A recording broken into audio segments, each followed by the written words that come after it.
Hello friends, എല്ലാവർക്കും നമസ്കാരം. നമ്മുടെ ഇഷ്ടപരമ്പരയുടെ വരാൻ പോകുന്ന ചില വിശേഷങ്ങളിലേക്ക് ഏവർക്കും സ്വാഗതം. അങ്ങനെ മിത്രയുടെ പേരും പറഞ്ഞ് അനന്തൻ അലോകിനെ ഭീഷണിപ്പെടുത്തുന്നുണ്ട്. നീ അനുശ്രീയോട് നല്ല രീതിയിലൊക്കെ പെരുമാറണം, അല്ലെങ്കിൽ അതെൻ്റെ മകളുടെ ഭാവിയെ കൂടി ബാധിക്കുന്ന കാര്യമാണ് എന്ന് പറയാം. അതുകൊണ്ട് തന്നെ അനുവിന് ഡ്രസ്സുകളൊക്കെ എടുക്കാനായിട്ട് പോകണമെന്ന് പറയുമ്പം അലോകിനെ നിർബന്ധിച്ച് അനന്തൻ പറഞ്ഞയക്കുകയാണ് കേട്ടോ.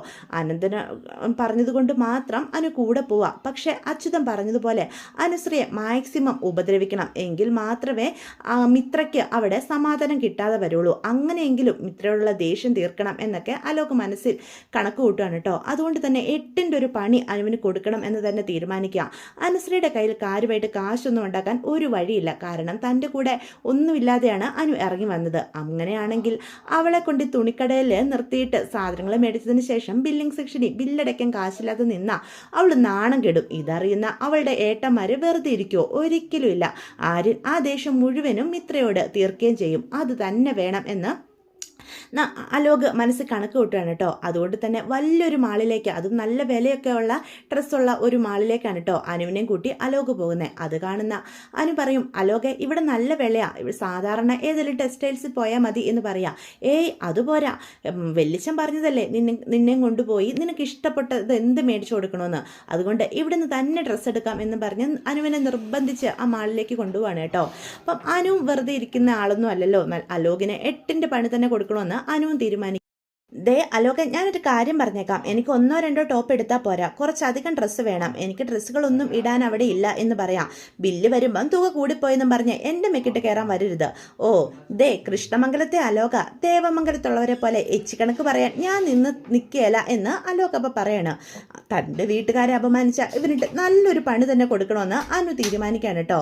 അതുകൊണ്ട് തന്നെ അവിടെ നല്ല വിലയുള്ള ഡ്രസ്സുകൾ നോക്കി തന്നെ അനു എടുക്കുകയാണ് കേട്ടോ. അപ്പം പെട്ടെന്ന് ഒരു ബൊമ്മയിലിടിച്ചിരിക്കുന്ന ഡ്രസ്സ് അനു കാണുവേ. ആ ഡ്രസ്സിന് എത്രയാ എന്ന് അപ്പോൾ സെയിൽസ് ഗേളിനോട് ചോദിക്കും. അതിന് കുറച്ച് വില കൂടുതലാ മേഡം എന്ന് പറയാം. അയ്യോ, എത്ര രൂപയാണേലും കുഴപ്പമില്ല എന്ന് പറയണം. അതിനൊരു 35,000 എബോവ് വരും എന്ന് പറയാം. അത് സാരമില്ല, എനിക്കത് ഇഷ്ടപ്പെട്ടു, അത് പാക്ക് ചെയ്തോളൂ എന്ന് പറയാം. അതുകൂടാതെ അവിടെ കാണുന്ന വില കൂടിയ എല്ലാ ഡ്രസ്സുകളും അതെടുത്തോ എന്ന് പറഞ്ഞ് അനു ഓരോന്നും ചൂണ്ടിക്കാണിച്ച് അതെല്ലാം എടുപ്പിക്കുകയാണ് കേട്ടോ. അപ്പോൾ കുറച്ച് നേരമൊക്കെ നമ്മുടെ അലോക അനുവിൻ്റെ ദൃഷ്ടിയിൽ തന്നെ നിൽക്കും. അനുവിൻ്റെ ശ്രദ്ധ മാറി എന്ന് കാണുന്ന അലോക പതിയെ അവിടെ നിന്ന് അങ്ങോട്ട് മുങ്ങുവാണ് കേട്ടോ. നീ ഇവിടെ നിന്ന് വില കൂടി ഡ്രസ്സുകൾ തന്നെ എടുക്കുന്നതെന്നൊക്കെ എനിക്ക് മനസ്സിലായിടി. എനിക്കിട്ട് പണി തരാനാ നീ ഇത് നോക്കുന്നതെന്നും എനിക്ക് മനസ്സിലായി. എനിക്കിട്ടല്ലിട്ട് നീ പണി തരാൻ പോകുന്നത്, നിനക്കിട്ട് സ്വയവാ. നീ ഇന്ന് ഇവിടെ നാണം കെട്ട് നാറി നിൽക്കൂടി. അതറിയുന്ന നിന്റെ വീട്ടുകാർ നെഞ്ച് തകർന്ന് നിൽക്കുന്നത് എനിക്ക് കാണണം. മിത്ര എന്നോട് അവളുടെ ജീവിതത്തിന് വേണ്ടിയിട്ട് യാചിച്ചതല്ലേ, അവളുടെ ജീവിതം കുളവാകണം എന്ന് അലോക് മനസ്സിൽ പറയാം. ഒരു വെടിക്ക് 2 പക്ഷി, അതാ എനിക്കിപ്പോൾ ഇവിടെ ലഭിക്കാൻ പോകുന്നതെന്ന് പറഞ്ഞ് അനുവിനോട് പറയാതെ അവിടെ നിന്ന് നൈസായിട്ട് അങ്ങോട്ട് പോവാണ് കേട്ടോ. നേരെ അച്യുതൻ്റെ അടുത്തേക്കാണ് പോകുന്നത്. അപ്പോൾ അച്യുതൻ അലോകിനെ കാണുമ്പോൾ ചോദിക്കും, അല്ല നീ അനുശ്രീയുടെ കൂടെ ഡ്രസ്സ് എടുക്കാൻ പോയതല്ലേ, എന്നിട്ട് നേരെ എന്താ ഇങ്ങോട്ട് വന്നത് എന്ന് ചോദിക്കാം. വെല്ലിച്ചൻ എവിടെ അച്ഛാ എന്ന് ചോദിക്കാം. ഏട്ടൻ എന്തോ മിനിസ്റ്റർ എന്തോ കാണണമെന്ന് പറഞ്ഞ് പോയി എന്ന് പറയണ. അതേതായാലും നന്നായി.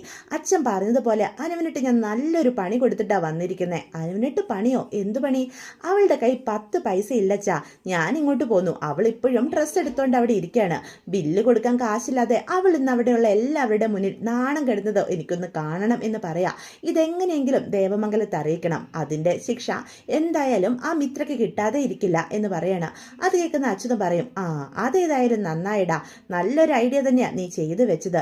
കൃഷ്ണമംഗലത്തെ പേരെങ്ങാനും അവൾ പറയൂ എന്ന് അപ്പം അലോകിനോട് അച്യുതൻ ചോദിക്കും. നമ്മുടെ പേരൊന്നും അവൾ ഒരിക്കലും പറയാൻ പോകുന്നില്ല. മിക്കവാറും നാണം കെട്ട് തുണി തിരിച്ചു കൊടുത്തിട്ട് അവൾ ഇറങ്ങി പോരത്തേ ഉള്ളൂ എന്ന് പറയണം. ഇതെന്തായാലും നല്ലൊരു ഐഡിയ തന്നെയാണ്. എൻ്റെ മോൻ മിടുക്കനാണെന്ന് ഓരോ നിമിഷം തെളിയിച്ചുകൊണ്ടിരിക്കുക. നീ അങ്ങനെ അനുശ്രീയുടെ മുന്നിൽ താഴ്ന്നൊന്നും കൊടുക്കരുത് എന്ന് അച്യുതൻ പറയണം. അവളെ വേദനിപ്പിക്കാവുന്ന രീതിയിലൊക്കെ വേദനിപ്പിച്ചോ, അതിൻ്റെയൊക്കെ പരിണിത ഫലം അനുഭവിക്കാൻ പോകുന്നതേ മിത്രയായിരിക്കും എന്ന് പറയാം. ഏട്ടൻ ഇപ്പം പുത്രിസ്നേഹം തുടങ്ങിയിട്ടുണ്ട്. അത് അത്രയ്ക്കങ്ങ് നല്ലതല്ല. നമ്മളെയെല്ലാം അപമാനിച്ച് ഇറങ്ങിപ്പോയവളാ മിത്ര. അന്ന് തീർന്നതാ എനിക്ക് അവളുമായിട്ടുള്ള ബന്ധം. ഇനി അവളുടെ പേരും പറഞ്ഞ് ഏട്ടൻ അവളോട് ഒരു സ്നേഹവും കാണിക്കണ്ട. അതെനിക്ക് ഇഷ്ടമല്ല എന്ന് അച്യുതൻ പറയണം കേട്ടോ. ഇതേ സമയം അനുവായ ഡ്രസ്സുകളെല്ലാം എടുത്തതിന് ശേഷം സെയിൽസ് ഗേൾ ചോദിക്കും, മതിയോ മാഡം, ഇത്രയും ഡ്രസ്സ് മതിയോ എന്ന് ചോദിക്കുക. മതി, ബില്ലെടുത്തോളൂ എന്ന് പറയാണ് കേട്ടോ. അപ്പം അവരാണെങ്കിൽ ബില്ലടയ്ക്കാനായിട്ട് ബില്ലിംഗ് സെക്ഷനിലേക്ക് പോവുക. മാഡം അവിടെ വെയിറ്റ് ചെയ്തോളൂ എന്ന് പറയാം. അപ്പം അലോകിനെ ചുറ്റും അനുസരിച്ച് നോക്കുക. അലോകിനെ കാണുന്നില്ലല്ലോ, ഇവരിത് എവിടെ പോയി? എനിക്കിട്ടിനി പണി തരാൻ വേണ്ടി അവൻ മനഃപൂർവ്വം മാറി നിന്നതാകുമോ? ഉറപ്പായിട്ടും അലോക് ഇഷ്ടമില്ലാതെയാണ് എൻ്റെ കൂടെ വന്നത്. എന്നെ എല്ലാവരുടെ മുന്നിൽ നാണം കെടുത്താൻ അവൻ ഇവിടുന്ന് മാറി നിന്നതായിരിക്കും. വില കൂടിയ ഡ്രസ്സുകൾ തന്നെയാണ് ഞാൻ എടുത്തിരിക്കുന്നത്. ബില്ല് എത്രയാകുമോ എന്തോ എന്നൊക്കെ അനു ഇങ്ങനെ മനസ്സിൽ പറയാം. പെട്ടെന്ന് ബില്ലിംഗ് സെക്ഷനിൽ നിന്ന് അനുവിൻ്റെ ബില്ല് ശരിയായിട്ടുണ്ട് എന്നും പറഞ്ഞ് കയ്യിലേക്ക് കൊടുക്കുകയാണ് കേട്ടോ. എമൗണ്ട് കാണുന്ന അനു ഞെട്ടിത്തെറിച്ച് നിൽക്കുകയാണ് കേട്ടോ. 1,00,000 മുകളിൽ ബില്ല് പോയിട്ടുണ്ട്. അത് കാണുന്ന അനുവിന് ഒരുപാട് സന്തോഷമാവുക. നല്ല തുക തന്നെ വന്നിട്ടുണ്ടല്ലോ, കുറച്ച് കുറഞ്ഞു പോയോ എന്നൊക്കെ ചിന്തിക്കുക. മാഡം പൈസ ആയിട്ടാണോ അതോ കാർഡാണോ എന്നപ്പം ബില്ലിംഗ് സെക്ഷനിലെ സ്റ്റാഫ് ചോദിക്കാം. കാർഡാ എന്നും പറഞ്ഞ് അനു ഒരു ATM കാർഡ് എടുത്തങ്ങ് കൊടുക്കുകയാണ് കേട്ടോ. അത് മറ്റാരുടെയല്ല, അലോകിൻ്റെ കാർഡാണ് കേട്ടോ. ഒന്നും കാണാതെ അലോകിൻ്റെ കൂടി ഡ്രസ്സ് എടുക്കാൻ നമ്മുടെ അനുശ്രീ അറിഞ്ഞില്ലല്ലോ. തനിക്കിട്ട് പണിയാൻ നിന്ന അലോകിന് അതിന് മുന്നേ തന്നെ 8ന്റെ പണി കൊടുത്തിരിക്കുകയാണ് അനുശ്രീ. പെട്ടെന്നാണ് അലോകിന്റെ ഫോണിലേക്ക് ക്യാഷ് വിഡ്രോ ആയി എന്നുള്ള മെസ്സേജ് വരുന്നത്. അപ്പൊ പെട്ടെന്ന് മെസ്സേജ് എന്താണെന്ന് അറിയാൻ അലോക് എടുത്ത് നോക്കി ഞെട്ടിത്തെറിച്ച് നിൽക്കുക. അച്ഛാ, എൻ്റെ കാർഡിൽ നിന്ന് കാശ് പോയിട്ടുണ്ട്. ദേ, എൻ്റെ അക്കൗണ്ടിൽ കിടന്ന മുഴുവൻ കാശും വിഡ്രോ ചെയ്തു. അതിലാകെപ്പാടെ 2,00,000 രൂപ ഉണ്ടായിരുന്നുള്ളൂ. അത് മുഴുവൻ പോയച്ചാ. 2,00,000 രൂപ വെറുതെ പോവുകയോ? നീ എന്ത് മണ്ടത്തരവാടാ ഈ പറയുന്നത്? നിന്റെ കാർഡ് എവിടെയെങ്കിലും നഷ്ടപ്പെട്ടായിരുന്നോ എന്ന് ചോദിക്കാം. പെട്ടെന്ന് അലോകിന് ബോധോദയം വരുന്നത്, അച്ഛാ, ഇത് അനു എനിക്കിട്ട് പണിതതാ അച്ഛാ. അനുശ്രീ നിനക്കിട്ട് പണിതതോ? അതെ അച്ഛാ, അവൾ എനിക്കിട്ട് നല്ല മുട്ട പണി തന്നത്. അവൾ എൻ്റെ ATM കാർഡ് അടിച്ചു മാറ്റി ആ പിൻ നമ്പറും അവൾ എങ്ങനെയോ മനസ്സിലാക്കി എടുത്തു. അവൾ ആ കാർഡാ അവിടെ കൊടുത്തിരിക്കുന്നത്. അവളുടെ ഒടുക്കത്തെ ഒരു ഷോപ്പിംഗ് അച്ഛാ. അവൾ 2,00,000 രൂപയുടെ അടുത്ത് ഡ്രസ്സാ അച്ഛാ എടുത്തിരിക്കുന്നത് എന്ന് പറയാം. എടാ മണ്ട, അവൾ ഒന്നും കാണാതെ ഇറങ്ങി തിരിക്കില്ല. അവൾ ആ ബാലന്റെ മോളാ. കൂർമ്മ ബുദ്ധിയുണ്ട് അവക്ക്. അതുകൊണ്ടാടാ നിന്റെ ATM കാർഡ് നേരത്തെ തന്നെ നീ അറിയാതെ കൈക്കലാക്കിയിട്ട് നിന്നെ വിളിച്ചുകൊണ്ട് അവൾ ഡ്രസ്സ് എടുക്കാനായിട്ട് പോയത്. അതൊന്നും അറിയാതെ നീ ഇങ്ങോട്ട് അവക്കിട്ട് പണി കൊടുത്തെന്നും പറഞ്ഞിരിക്കുക. ഇപ്പൊ ആർക്കിട്ടാ പണി കിട്ടിയത്? നിനക്കിട്ടോ? ഹോ, എൻ്റെ തന്നെ മകനായിട്ട് നീ ജനിച്ചല്ലോടാ എന്ന് ചോദിക്കുക. ദേ അച്ഛാ, കുറച്ചു മുന്നേ അച്ഛൻ എന്നെ പുകഴ്ത്തിയ നാവുകൊണ്ട് എങ്ങനെയാ അച്ഛാ ഇപ്പൊ ഇത്ര പെട്ടെന്ന് ഇങ്ങനെ ഇകഴ്ത്തി സംസാരിക്കാനായിട്ട് സാധിക്കുന്നത് എന്ന് ചോദിക്കാം. നിന്നെപ്പോലെ ഇങ്ങനെ മണ്ടത്തരം ചെയ്യുന്നവരെ ഒന്നും ഞാനേ പുകഴ്ത്തത്തില്ല എന്ന് അച്യുതൻ പറയാണ്. ഇനി അവളിങ്ങ് വരട്ടെ, അവക്കിട്ട് ഞാൻ കൊടുക്കുന്നുണ്ട്. അവക്കിട്ട് നീ 1 കൊടുക്കും, അവൾ തിരിച്ച് നിനക്കിട്ട് 2 എണ്ണം തരും. നിങ്ങളുടെ റൂമിൽ നിന്ന് എപ്പോഴും കരച്ചിൽ കേൾക്കുന്നത് നിന്റെ മാത്രം. അവൾ ഇന്ന് വരെയും കരഞ്ഞ് ഞാൻ കേട്ടിട്ടില്ല എന്ന് പറയാം. അപ്പൊ അച്യുതന്റെ ആ വാക്കുകൾക്ക് മുന്നിൽ തല താഴ്ത്തി നാണം കെട്ട് നിൽക്കുകയാണ് കേട്ടോ അലോ. സമയം നമ്മുടെ അനുവാണെങ്കിൽ ബില്ലൊക്കെ കൊടുത്ത് അന്തസ്സായിട്ട് അവൾ മേടിച്ച ഡ്രസ്സുമായിട്ട് ഒരു ഓട്ടോ വിളിച്ച് കൃഷ്ണമംഗലത്തേക്ക് വരികയാണ് കേട്ടോ.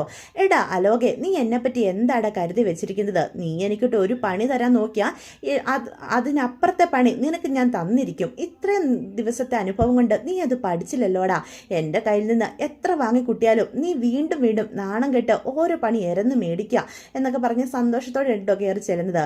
ഇതേ സമയം അനുവിനെ കാണുന്ന അലോകിന് നല്ല ദേഷ്യം വരിക. അനു വരുന്നതിന് മുന്നേ തന്നെ കൃഷ്ണമംഗലത്തേക്ക് അലോക് എത്തിയിരുന്നു. അപ്പം റൂമിലേക്ക് ചെന്ന് അവളെ ഡ്രസ്സൊക്കെ അവൾ ബെഡിലേക്ക് ഇടുക. ഹോ, ആകെ ക്ഷീണിച്ചു പോയി. വൻ ഷോപ്പിംഗ് അല്ലായിരുന്നോ നടത്തിയത്? ദേ അലോകെ, നിന്റെ കാർഡ് ഞാൻ തിരിച്ചു തന്നിരിക്കുന്നു എന്ന് പറഞ്ഞ് കൊടുക്കുക. എടി, നിനക്ക് നാണം ഉണ്ടോടി? എൻ്റെ കാശിൽ ഡ്രസ്സ് മേടിച്ചിട്ട് നീ വന്ന് എൻ്റെ മുന്നിൽ കിടന്ന് അഹങ്കരിക്കുന്നു. ആരോട് ചോദിച്ചിട്ടാടി നീ എൻ്റെ ATM കാർഡ് എടുത്തത് എന്ന് ചോദിക്കാം. ദേ, ഭാര്യയുടെ പൂർണ്ണ ഉത്തരവാദിത്തം ഒരു ഭർത്താവിനാ. അത് നിനക്കറിയില്ലേ? എൻ്റെ ഭർത്താവ് എനിക്കിട്ട് പണി തരാൻ വേണ്ടി എന്നെ ഉപേക്ഷിച്ച് മാളിൽ നിന്ന് ഇറങ്ങിപ്പോയാൽ ഞാൻ അപമാനിക്കപ്പെടുമെന്ന് കരുതിയല്ലേ? എടാ മോനെ അലോകെ, നീ ഇത്ര ദിവസമായിട്ടും എന്നെ മനസ്സിലാക്കിയില്ലേടാ? നിന്നെ ഒരു കാര്യത്തിന് നിർബന്ധിച്ച് വിളിച്ചുകൊണ്ട് പോകുമ്പം തന്നെ നിനക്കിട്ടുള്ള പണി ഞാൻ കരുതിയിരിക്കുമെന്ന് നീ എന്തേ ചിന്തിച്ചില്ല? നീ എനിക്ക് ഇഷ്ടപ്രകാരം ഡ്രസ്സൊന്നും മേടിച്ചു തരില്ലെന്ന് ചിന്തിക്കാനുള്ള ബുദ്ധിയൊക്കെ ഈ അനുശ്രീക്കുണ്ട്. ഇപ്പോഴും എന്നെ പഴയ അനുവിൻ്റെ കണ്ണിലൂടെയാണ് കാണുന്നത്. അതുകൊണ്ടാണ് മോനെ ഇങ്ങനെ നിനക്ക് എപ്പോഴും തോൽവികൾ ഉണ്ടാകുന്നത്. ആ അനു എന്ന് നിന്റെ കൂടെ കൃഷ്ണമംഗലത്തെ പടി കയറി വന്നു അന്ന് മരിച്ചതാ. ഇപ്പോൾ ഉള്ള ഈ അനുശ്രീയെ നീ എന്ത് ചിന്തിക്കുന്നോ അതിൻ്റെ 7 ഇരട്ടി ചിന്തിക്കാൻ കഴിവുള്ളവളാ. അതുകൊണ്ട് സൂക്ഷിച്ചും കണ്ടും മര്യാദയ്ക്ക് നിന്ന നിനക്ക് കൊള്ളാം. ഒരിക്കൽ കൂടി ഞാൻ പറയാം, എനിക്കെതിരെ എന്തെങ്കിലും നീ പ്രവർത്തിക്കുമ്പോൾ അതിൻ്റെ 100 ഇരട്ടി നിനക്ക് തിരിച്ചു കിട്ടുമെന്ന് ചിന്തിച്ചിട്ട് വേണം എൻ്റെ മേലെ കൈ ഉയർത്താൻ. മനസ്സിലായോടാ എന്ന് ചോദിക്കാം. അപ്പം അനുവിൻ്റെ ആ ഭീഷണിക്ക് മുന്നിൽ അലോക് ശരിക്കും ഞെട്ടി നിൽക്കുകയാണ് കേട്ടോ. ഇവള് താൻ വിചാരിച്ചതുപോലെയൊന്നുമല്ല, രണ്ടും കൽപ്പിച്ച തനിക്കെതിരെ അവൾ പ്രവർത്തിക്കാൻ ഇറങ്ങി തിരിഞ്ഞിരിക്കുന്നത് എന്നുള്ളൊരു ബോധം അലോകനും ഉണ്ടാവുകയാണ് കേട്ടോ. നീ എന്താടാ കരുതിയത്, ഞാൻ ആ തുണിക്കടയിൽ നിന്ന് കരയുമെന്നല്ലേ? ഇപ്പം കാശ് പോയിട്ട് ആരാ കരയുന്നത്? അലോക്, നിന്റെ അക്കൗണ്ടിൽ ആകെ ഇത്ര രൂപ ഉണ്ടായിരുന്നുള്ളല്ലോടാ. കഷ്ടമായി പോയി. ഞാൻ കരുതിയത് കൃഷ്ണമംഗലത്തെ അച്യുതൻ മാമന്റെ മകനായ നിനക്ക് കോടികളായിരിക്കും അക്കൗണ്ടിൽ കിടക്കുന്നതെന്നാ. ദേ എടി എടി എടി, കൂടുതൽ നീ നെകളിക്കരുത് എന്നപ്പ അലോക് പറയാ. ശബ്ദം താഴ്ത്തി സംസാരിക്കണം എന്ന് അപ്പം അനുശ്രീ പറയാൻ കേട്ടോ. അനുവിന്റെ ഭീഷണിക്ക് മുന്നിൽ ആകെ ചമ്മി നിൽക്കാൻ കേട്ടോ അലോക്. ഇതേ സമയം നമ്മുടെ ബാലൻ ആകെ തകർന്ന് നടക്കുക. 1 കോടി രൂപ നഷ്ടപരിഹാരം ചോദിച്ചിരിക്കുകയാണ് ജീവന്റെ അച്ഛനും അമ്മയും കൂടി. ആ കാശ് എവിടുന്ന് കൊടുക്കും എന്നൊരു എത്തും പിടിയും ബാലന് കിട്ടുന്നില്ല. ഇതേ സമയം ഈ കാര്യങ്ങളൊക്കെ മനസ്സിലാക്കുന്ന മിത്രയും മീനും കൂടി ഇതിനെപ്പറ്റി സംസാരിക്കാം. മീനു ചേച്ചിക്ക് തോന്നുന്നുണ്ടോ അവര് ആവശ്യപ്പെട്ടത് ഒരു ന്യായമായ തുകയാണെന്ന്? അവർക്ക് കിട്ടിയ അവസരം അവർ ശരിക്കും ഉപയോഗപ്പെടുത്തുക. നമ്മൾ കണ്ടതുപോലും കേട്ടതും ഒന്നുമല്ല ജീവന്റെ കുടുംബം എന്ന് തോന്നുന്നു എന്ന് പറയാം. അനുവിനെ കല്യാണം കഴിക്കാൻ അവർ നമ്മുടെ മുന്നിൽ കിടന്ന് അഭിനയിച്ചതാണെന്നാ എനിക്ക് തോന്നുന്നത്. അവർ ശരിക്കും ഒരു ഫ്രോഡ് ഫാമിലി ആണോ എന്ന് എനിക്ക് ഒരു സംശയമുണ്ട്. നമുക്ക് എന്തായാലും ഇത് കണ്ടെത്തണം. അവരുടെ യഥാർത്ഥ ലക്ഷ്യം എന്താണെന്ന് നമുക്ക് കണ്ടെത്തിയേ പറ്റൂ. കാരണം ഈ കുടുംബത്തിലുള്ളവരാരും അവരോട് ഒരു തെറ്റ് ചെയ്തിട്ടില്ല. അനു അങ്ങനെ ഇറങ്ങിപ്പോയത് നമ്മുടെ ആരുടെയും ഇഷ്ടപ്രകാരമായിരുന്നോ? ഒരിക്കലുമല്ല. കുടുംബത്തിലുള്ളവരൊക്കെ ഇത്ര വലിയ ശിക്ഷ തരാൻ മാത്രം വലിയ തെറ്റൊന്നും നമ്മൾ ആരും ചെയ്തിട്ടില്ല. അതുകൊണ്ട് അവർ മാന്യമായിട്ടൊരു നഷ്ടപരിഹാരം ചോദിച്ചിരുന്നെങ്കിൽ കൊടുക്കാമായിരുന്നു. ഇതിന്റെ പിന്നിൽ എന്തോ ഉണ്ട്, അത് നമുക്ക് കണ്ടെത്തിയേ പറ്റൂ എന്ന് പറയാം. അങ്ങനെ നമ്മുടെ മീനുവും മിത്രയും കൂടി ബാലനെ സഹായിക്കാൻ ജീവന്റെ കുടുംബത്തിന്റെ പിന്നിലെ രഹസ്യങ്ങൾ തപ്പി ഇറങ്ങുകയാണ് കേട്ടോ. അപ്പൊ ഇതൊക്കെയാണ് വിശേഷങ്ങൾ. വീഡിയോ ഇഷ്ടപ്പെട്ടുവെങ്കിൽ ചാനൽ സബ്സ്ക്രൈബ് ചെയ്യാൻ മറക്കരുത്, ലൈക്ക് ചെയ്യാനും മറക്കരുത്. നിങ്ങളുടെ അഭിപ്രായങ്ങൾ